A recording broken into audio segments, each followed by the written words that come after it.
Hello and welcome to MyLanguageLabs End of Term Evaluate Success and Transition to Next Term Workshop. My name is Victoria Walker and I have served as a faculty advisor for Pearson for about 10 years or so, if not a little bit more than that. I'm losing track. I started with my Spanish lab actually way back when they first came out with it and have been just hooked and sold on it ever since then and really enjoy so many of the features and what Pearson has to offer us as faculty. And to, they kind of hold the bar so high for innovation and student success, and it's just a pleasure to serve as an advisor and also to get to work alongside of you as you're carrying forth and going and heading on at your institution. I actually teach at St. Catherine College. It's a small liberal arts college in Kentucky, as well as adjunct at the Community and Technical College here out of Lexington, Kentucky. And I'm just so excited to be here. I can't wait to maybe share some of the things that I've learned with you here today, especially as we're now wrapping up the term at the end of this year and preparing for next year. So first of all, I would like to give you a quick glance here. Let me go ahead and share my screen.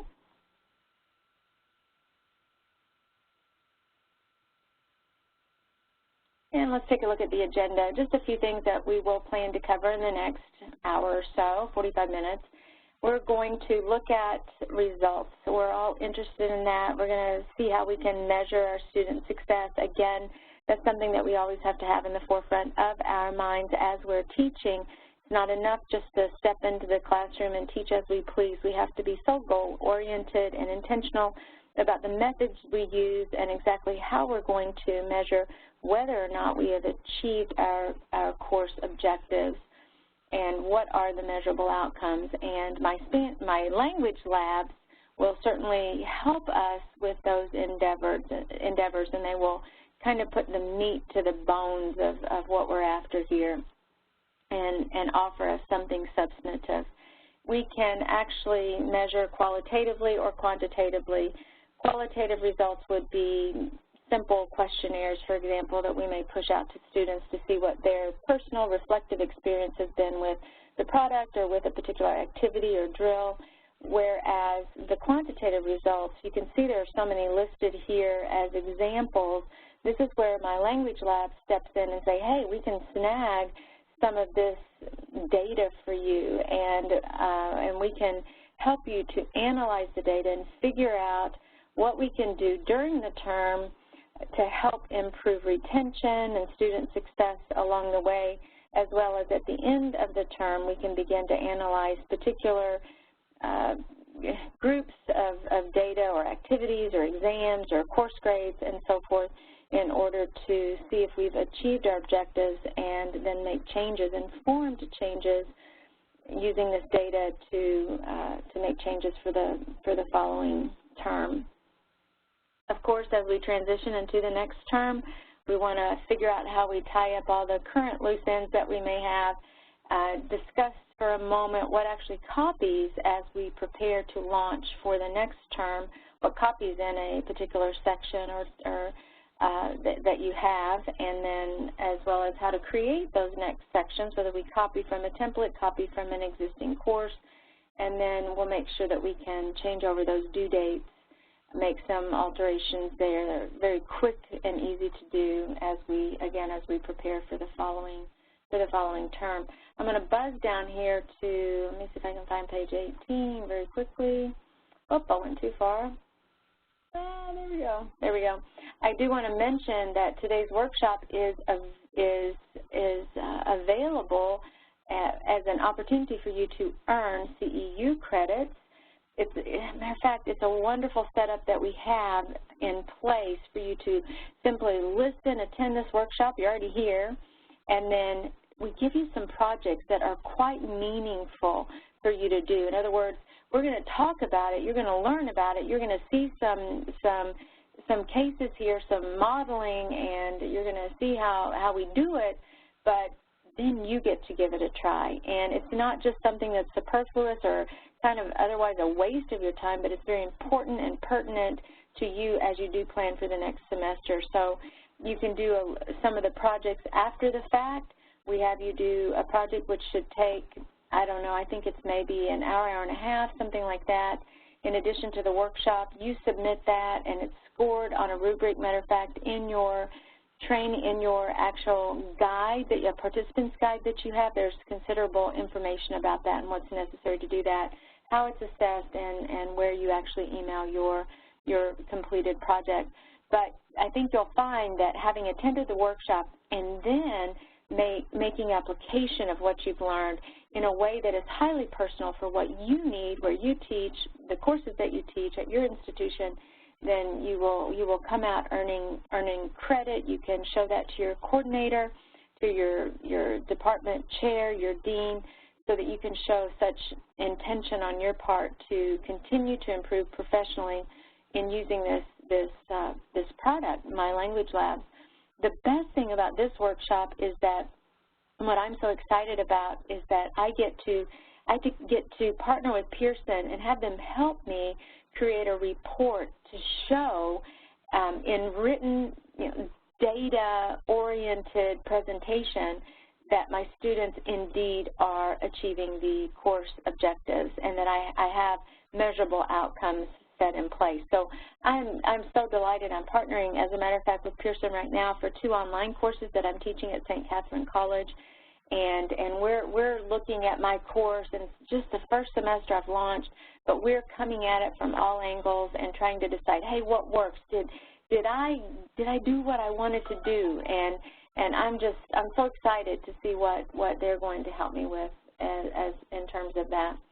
So let's move on then to, I want to very briefly discuss what we have here. It's something that Pearson has created called the 10 steps to a successful implementation. And I want to show you where we are in this workshop in this process. You'll see that the first phase, if you will, is obviously planning. You've got to have your goals in mind and the outcomes, because truly, if you're attending this workshop but you don't really know what it is that you're measuring or how the methods that you've used tie into what you're hoping to achieve in the course, then you're probably going to need to do some deeper analysis of the planning stage and set your goals and be a little bit more deliberate on how you're going to achieve those. In other words, what features do you want? Do they align with what's in your syllabus and how you're going to assess that material and then how you're going to measure it? The second phase is called the implementation phase. Now, you've already done that. The assumption is that you've planned and you've implemented, because now you're concerned with the end of the term and what do we do from here. So, like I said, you could take advantage of all the training opportunities that we have through Pearson. You can partner with them. They are just chomping at the bit to try to help faculty to have the very best courses, have the very best outcomes, and certainly to ensure student success. We're all concerned about that. And then, of course, you're going to be able to customize the course to meet all of the needs that you have in your course based on your goals and outcomes, and use the Getting Started resources to help your students succeed also. There's not only considerable faculty support that's available to you, and some of it is live, some of it is recorded. There are videos available for you. You can be connected one-on-one with a faculty advisor. There are hundreds of us, I believe, throughout the United States, and, well, maybe just over 100, I guess. I'm not sure of that number, but you can connect. They have a support mechanism in place that is tremendous to help you as you go along, and I would encourage you to take advantage of that. And finally, this is where we come in. We're at the evaluate stage now, because we've already planned and we've implemented. Now we're ready to wrap it up and move on to the next term. So what will we do? We're going to monitor our students throughout the term, and we're going to improve their performance. We can use communicative tools as well as other intervention methods, and we'll discuss those. We've got to constantly be thinking of what we can do to improve the course. what features are there that we're not using that we probably should be using that will actually save us time and save the students time. And again, all for the common goal of increasing student success here. And then let's review that data. How can we measure success? And how can we make changes, informed changes and decisions about how to improve our course for the next term? So here. All right, I'm going to, at this point, I want us to jump on into, I'm already in a course, and by the way, this is my Spanish lab. What I will share with you and the features that are here and the different tabs that we use will be identical regardless of the textbook you use, regardless of the language lab that you're using. So it's all they're all standard features, and it's just going to present and look slightly differently, but everything is going to be basically the same here. So let's discuss very quickly, just very briefly, qualitative data and observations that you can make. You can certainly, you're going to be emailing your students at the very beginning of the semester. You're going to be looking at your roster. By the way, you have through the gradebook function, you have a roster tab right here called Manage Roster, and this can give you a very detailed, well, first of all, list your students. It will tell what their status is. It will show the last login as well as the last log out. This is where you can manipulate their access.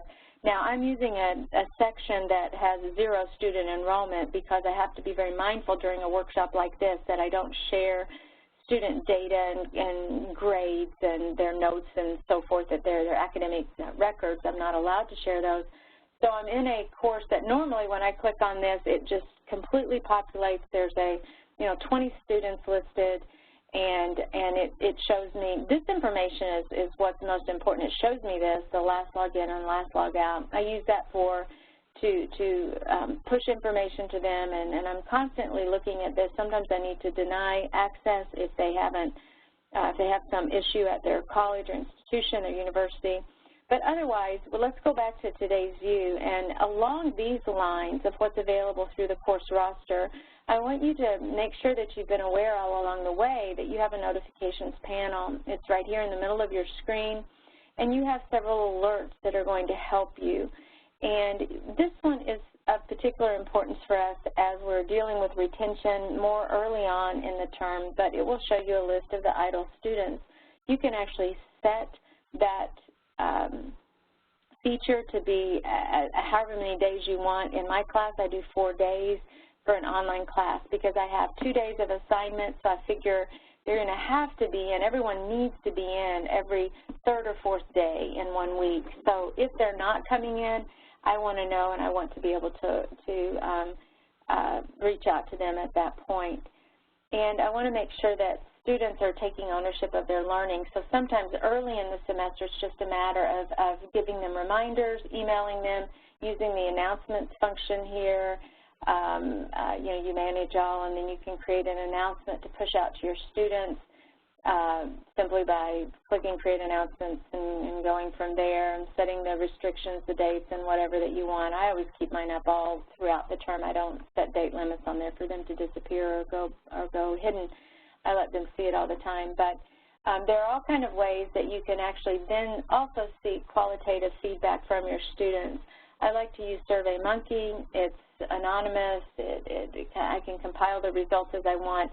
I'll tell you something else. I taught at a community college outside of Cincinnati last summer, and well, actually the summer before, and they use the actual course material, the discussion board, in order to garner some student feedback. And it's very easy to add that course material. You can see I came to Course Materials, Add Course Materials, and from here all I'm going to click on is Add Discussion Topic. And then you can title it whatever you want, like Spoken Proficiency, okay, for example. And then you can write a few questions here. Hey, have you had a choice or a chance to use the target language? Did everyone change your phones over to Spanish or Italian? Did everyone, have you gone through Kroger or your local store and clicked on the Spanish through the automated checkout system? Have you watched a DVD or some movie lately and switched on the subtitles? And anyway, you can get some qualitative information just in a very quick fashion by using the discussion board, or you can even go a little bit deeper, something even more academic. How's the lab working for you? What are the functions you like? What are you struggling with? What don't you like? You can ask those types of questions as well on a discussion board or even in an anonymous survey. So those are some of the qualitative results that you can capture. But now, as we move on to quantitative, let's see what we might have to help us in terms of that. Now, we can always use the gradebook, and, if folks differ on that, some of us are required to use our institutional, the learning management system, that platform gradebook and grading system, whereas others of us can use the MyLanguageLabs Gradebook, which is what I prefer to do. And I'll tell you a little trick around that. If your institution requires you to use their learning management system gradebook, you can appeal to them, and it's a feature that I love. And as we're talking about gathering all this data at the very end, all you need to do, and you'll see this is just a copy, but you can see I have everything here as I scan over. I've got all the exams, I have discussion board topics, I have cultural essays that are uploaded. Everything is right here, including all their homework and a few occasional extra things, the oral interview, all of that is here. And at the end of the term, what I do is I download this information. It comes into, I'll save it, and look, it's a Microsoft Excel sheet, a spreadsheet for me. I click OK, it downloads right here, and then here it is. Now I rename it to my actual course with the section and the term information that's needed that goes with the registrar information, so that I can archive that for my personal information. And then, here's the trick. What I do from there is I go to the course shell in the learning management system where, say, Spanish 101 might be located, and I upload that file directly into that section so that it is forever a part of the academic record for all those students who are taking that course. And my institutions have been pleased as punched as a result of that. So there have been no problems with simply capturing that data here at the very end of the term and then creating an archival record that I can then upload, a file that I can upload to my institution. And that's the way I work around it. I strongly prefer to use my Spanish or MyLanguageLabs. Forgive me, I keep saying my Spanish labs, that's what I teach from, but MyLanguageLabs Gradebook for everything. It only makes sense to do that because it's all tied in, especially if you're teaching online. I cannot imagine not using this if I were teaching an online course, because the entire course is housed inside the lab. So that's its own issue. Now, you can, what can we analyze from the gradebook? We don't have to be a rocket scientist to figure this stuff out. We're going to look at, for example, all the exam scores or the final course grade. And again, you have to know in advance what it is that you're after.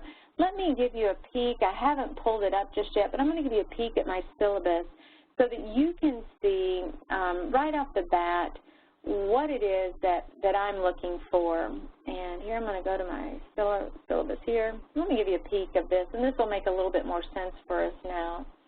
All right. Here are the learning objectives that I'm talking about, and I want you to pay attention to this. Basically in a foreign language class, I think most of us would agree that there are basically 4 or 5 target objectives that we have in an introductory language course. We want our students to learn about grammar and vocab.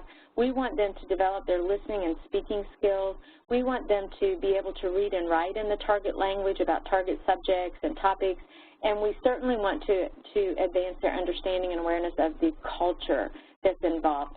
Basically, that's it. Reading, writing, speaking, listening, culture. Okay, however you want to word that and term that, and whatever you want to tie it up as or shine it up to be is up to you. But basically, those are the objectives that most of us have. Now, let's be intentional as we think and as we plan. What do we want to use? What methods are we going to use in order to achieve those objectives?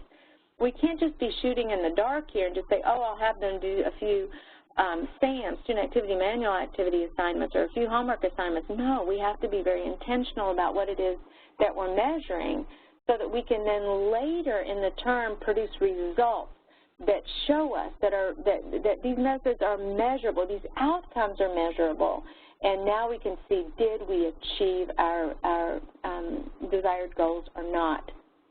So then I have the methods. And all of these things, well, I'm going to say this, actually, virtually all of these things are available in MyLanguageLabs. Actually, all of these might be, now that I think about it, but occasionally I have taught where I've required something outside the laboratory for them to complete. Now, they can bring it back to the laboratory in order, say, for an upload or something along those lines, but sometimes they'll be doing projects, especially if it's a face-to-face class, that maybe we'll do something in class that it won't be, say, an otherwise digital kind of thing for them. But 95% of the items that I have in my methods column are going to be within the actual, the broadness of what I have available to me in the lab. As a matter of fact, I can show you, and by the way, I'm looking at a toolkit here. I've switched a little bit.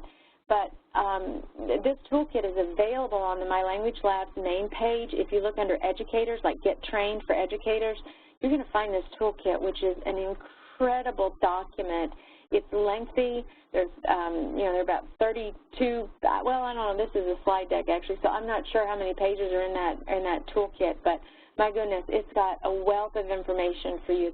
There's a plethora of stuff that you might want to consider. And by the way, if you're kind of feeling already a little overwhelmed, take heart, because I would encourage you just to change one thing each semester. Just say, hey, we're going to include one more thing as we go along. I'm only showing you this because I want you to realize that there are a lot of methods that you can use in order to evaluate and to assess whether or not your students are achieving the outcomes that you have for them. Because, again, we're talking about data, right, and how to collect this data at the very end of the term. So you have machine-graded activities, pronunciation guide. This is just for listening comp and speaking, okay, and it's all kind of combined in here together. You can create your own activities. There are tutorials, media share, learning catalytics. I could go on and on. What do MyLanguageLabs do for you in terms of culture? Again, take a look at this. There are so many different resources and features that you have available just at your fingertips that will help you to measure student success, to measure if you're achieving those outcomes or not. Vocabulary acquisition, writing, and so forth and so on. So from here, back to my syllabus, then I have the specific outcomes that I'm interested in, all right? What do I hope that they're going to achieve by doing these methods, by completing these methods that has to do with my course objectives? And then finally, how am I going to measure success? What am I going to use? You can see here in the success metrics column, I have the comprehensive final exam. If you're capturing that data in the MyLanguageLabs, then you're going to have that information there for you already. You may be inputting that information, however, in your LMS gradebook or whatever gradebook you use. All right, but if it's in MyLanguageLabs, it makes it, well, I think, considerably easier to capture that data and then do the comparison and analysis. And like I said earlier, Pearson will help you with that. I don't have time to sit around and look at all of this, even though it's of vital and critical importance to me. You know, I'm answering student emails and I'm listening to the student who says, you know, my baby's sick and I can't do this, and can you help me? I don't understand, and you know, on and on and on. That's my life, right? And I'm standing in front of students teaching. I'm teaching behind the scenes in an online class. And the roles that I have are quite varied and extensive. And at the forefront of that is to help my students learn and to be enthusiastic for them about what I'm teaching and pass some of that on to them. So I'm telling you that if you'll partner with Pearson, they will help you to do some of the behind-the-scenes statistical analysis that we're all interested in. And I'm telling you, I cannot wait to get the results for my St. Catherine class, the 2 classes that I'm teaching now. I just can't wait to see how they're going to present those for me, and I'm going to take that information and give it directly to my dean and my department, my division chair, my dean, so they can see, hey, this is really working, and I can see here's an instructor who's very concerned about her students' success. But all of the things that you see in the success metrics column are summative and comprehensive in nature, because I need to have some goal then on, okay, this is the information, but so what? What does that mean to me? Well, you see that I've created a target, all right? And, you know, the best approach here would be to have collaboration within your department, yet I know that isn't always practical. So you may be the Lone Ranger instructor or an adjunct, or maybe someone said, here, just, you know, go do this whole thing and run this whole program for us. You may be a division chair, department chair over the world language department for a particular language or all languages there, and you've got TAs and GAs working with you and a slew of adjuncts, and so you're trying to, you know, gather all of this information and so forth. So the greater thing would be to have some sort of collaboration here to decide and determine, hey, how many students do we want to get what grade on this? Because I want to improve, and let's say that I figure out that I want 95% of my students to get at least a C. Why did I choose a C? Because that's the standard that most have to have for a gen ed class if your language is considered gen ed. At some institutions it may be categorized slightly differently, but at any rate, I've got to have something to go for. So let's say only 90% of my students get a 70, or what if 70% of my students pass, only 70? Well, maybe I want to make some changes here. And so this is where I take the data and I begin to apply it to my situation, my course. I begin to reanalyze, are my methods what I need to be using in order to achieve my target here, my target goals? And there are so many issues even now as I'm coming through it. I have one oral interview to assess their speaking ability, but it's also listening, and this is just occurring to me as I've been grading their oral interviews here today, and this is for the online class, and, well, they may be able to speak Spanish rather nicely, but they're not understanding it, so they miss the whole question. So is this oral interview, is this voice recording here that I have, is this what I need to assess their speaking? Because it may have more to do with their listening comprehension. So, you know, we could talk forever and a day about these types of things, but I just want to let you know that you have to be intentional about what it is that you're aiming to collect. What data are you after, and how does this map into your methods and what you're actually after for the end of the term? Okay. Now let's see. Hold on, I have another screen open over here, and it just went blank on me because I'm not using it. So you can capture a lot of information right from the gradebook if you are using the MyLanguageLabs Gradebook. Of course, you can still capture the data from, say, an Excel spreadsheet and do some investigative work on your own. But the point that we're trying to make here is that MyLanguageLabs offers for you a nice way to look at your grade distributions, your final course grades. You could even compare, you know, let's say you just launched with MyLanguageLabs. Well, how were your students doing before? Did anybody capture that data before you used an online laboratory like this? And now let's look and see how they're doing after the fact. By the way, there are many case studies that you can go again to MyLanguageLabs.com and click on the instructor resources where you would have the training, and then you can see for yourself what's happening with MyLanguageLabs at many institutions, and that information might be very, very helpful to you. All right. You can also use like the drop, fail, withdrawal rates. All right, test averages over time. You can use that like a pre and post-diagnostic assessments. You can capture that data. You can compare the proficiency levels from the course start to the end. Right? How did the student start at the very beginning, and then how are they faring at the very end?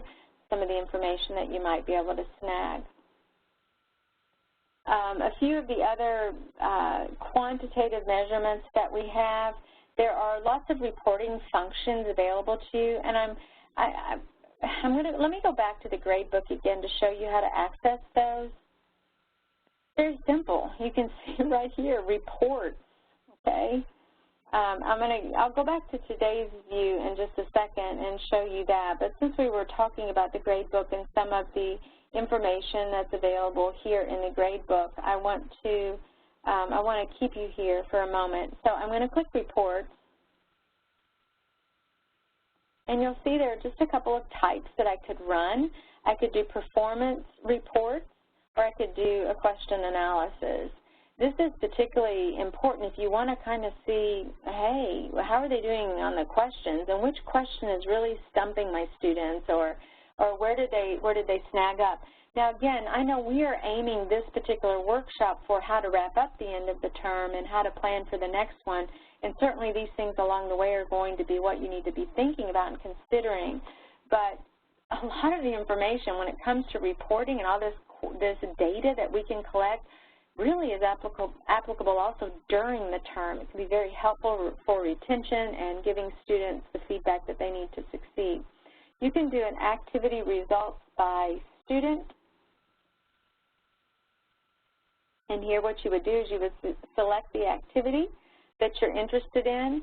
And of course I have no assigned activities, so nothing actually populates here, but you could pick that and then choose what you're after. Is it the one that you've graded and assessed, most recent, all attempts, first, highest, or lowest scores?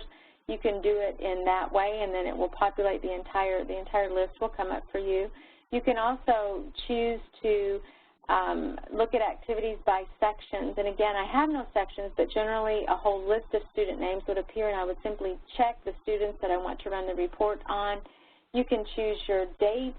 Let's say you know it's just within the last, say, since midterm you want to run a report, or maybe you want to run 2 reports, the very beginning of the term, the first 2 weeks of the term, compared to the last 2 weeks of the term. And you can compare some of the data gathered there just to see how was the startup and then how was the ending, if that should prove any bit important to you. All right, and then you just click Run the Report.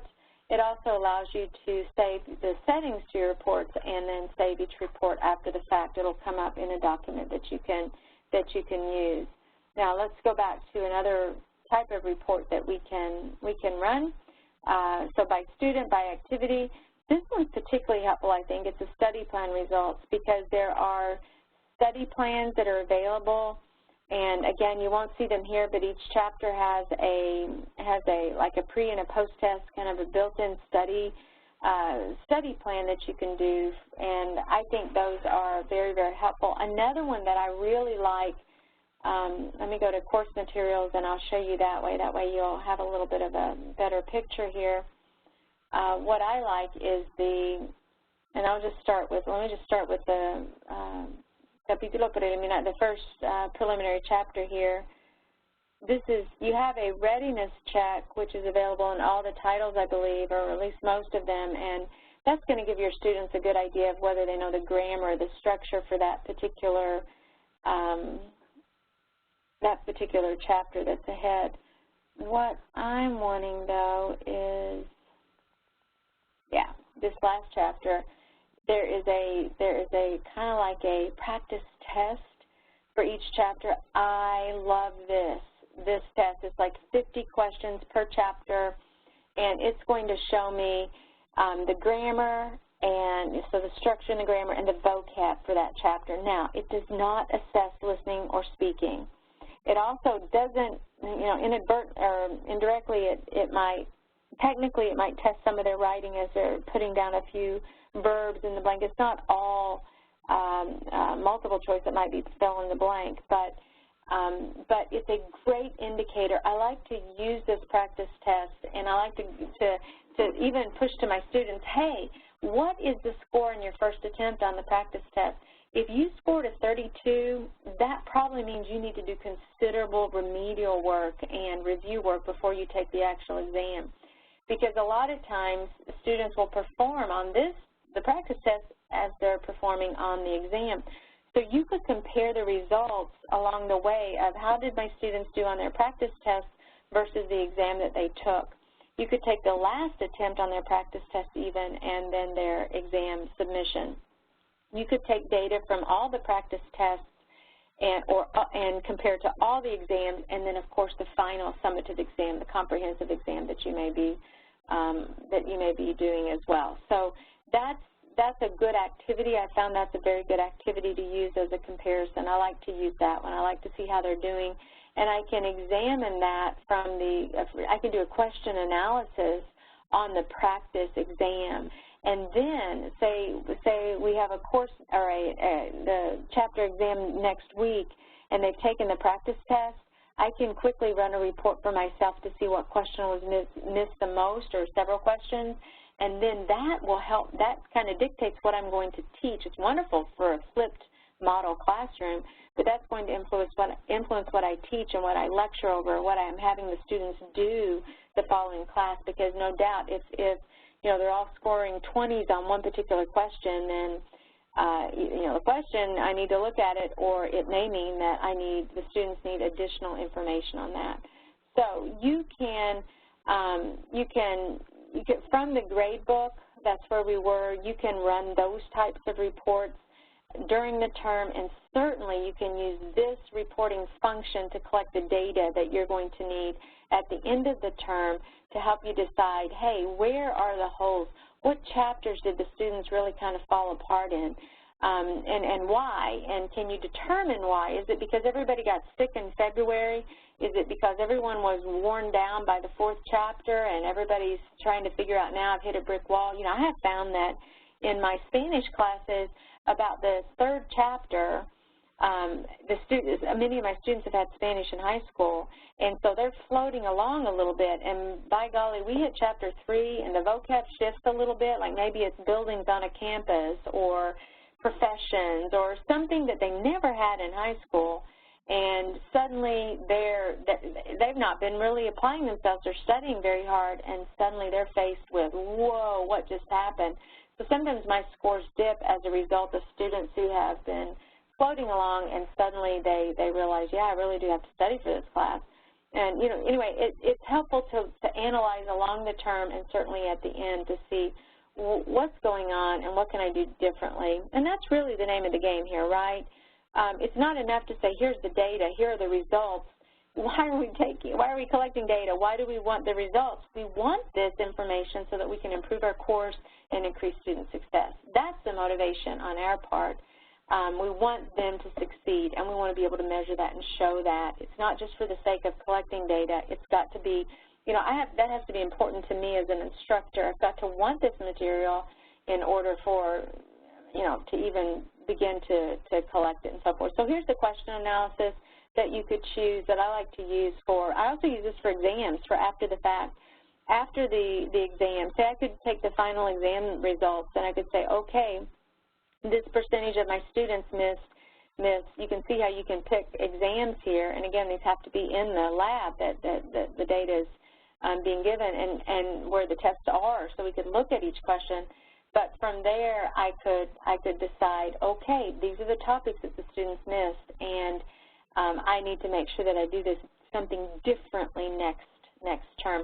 Let's go back to today's view and take a look at how we can look at some of the information that's here. I already showed you the idle students as a part of your alerts here on the bottom left. And here you can see performance is available here too. These are wonderful features. At a very, very, very quick glance, just with a click of the button, you can actually see how your students on the whole are comparing. How's your entire class doing? You'll get like the grade that they're getting, the content that they've completed, and the time that they're using on tasks for every single folder.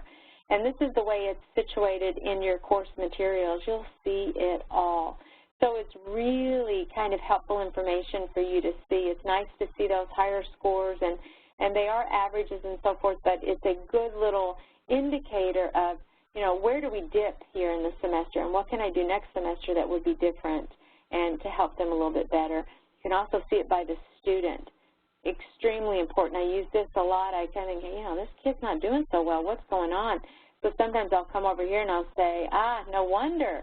He's not spending any time on task.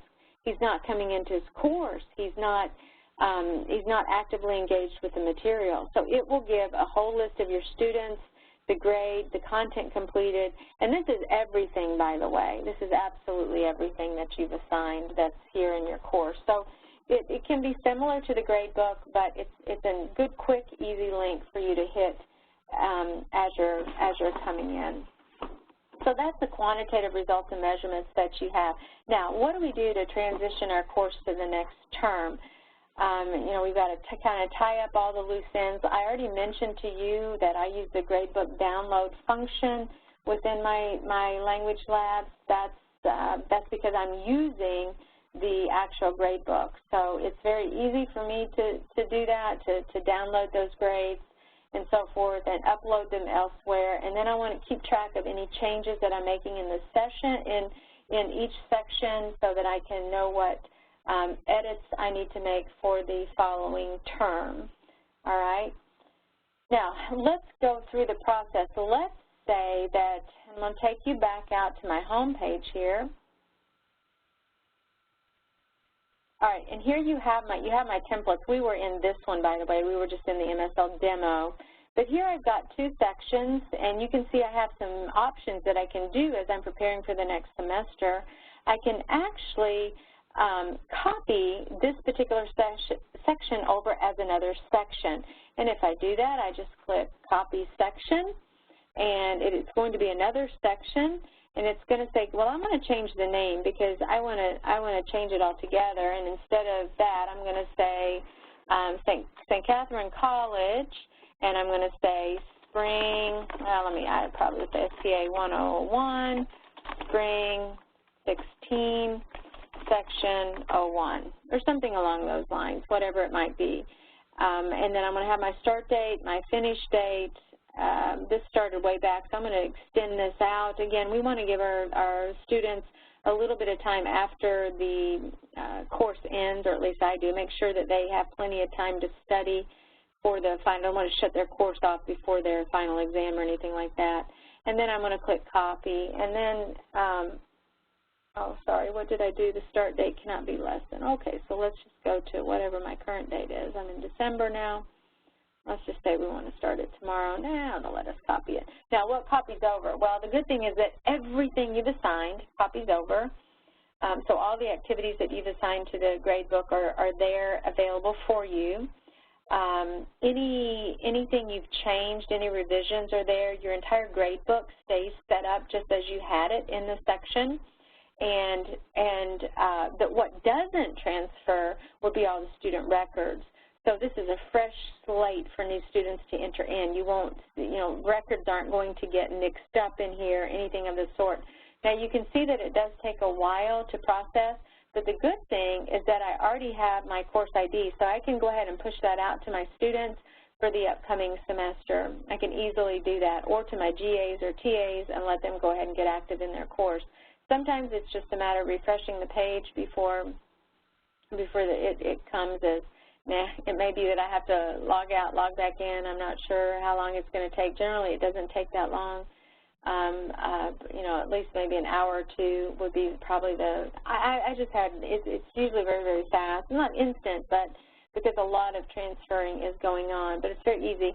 But we can just pretend that we're now in the new section that we've just copied, and we've got our new semester. So what do we do? How do we transfer the assignments that are due? You can see this is, there's something due on the 7th, and so of course we would go back, and if you went all the way back even to August when this class launched, there's really nothing assigned there because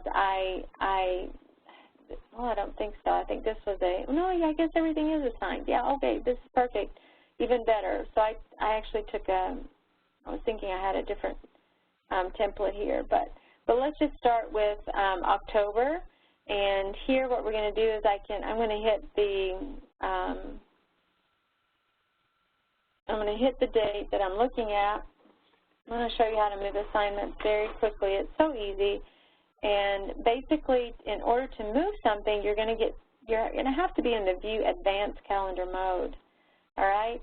And then check it out. You just click on all of these, and then you're going to say Move. All right, and this was, let's say, the first thing that was due.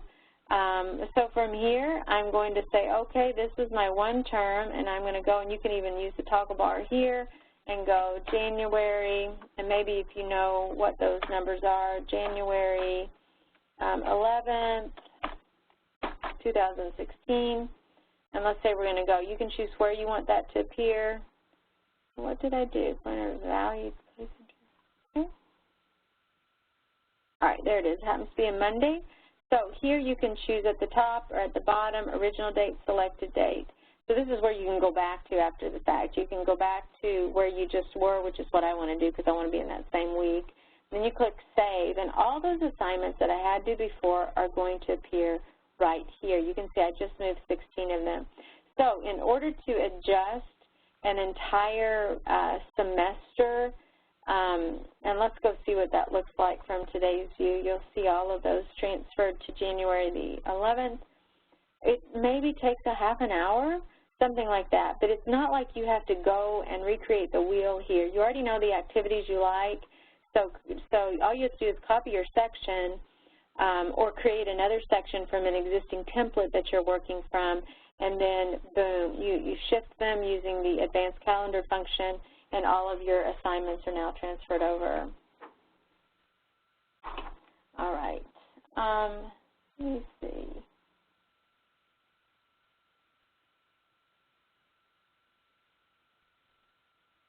Okay.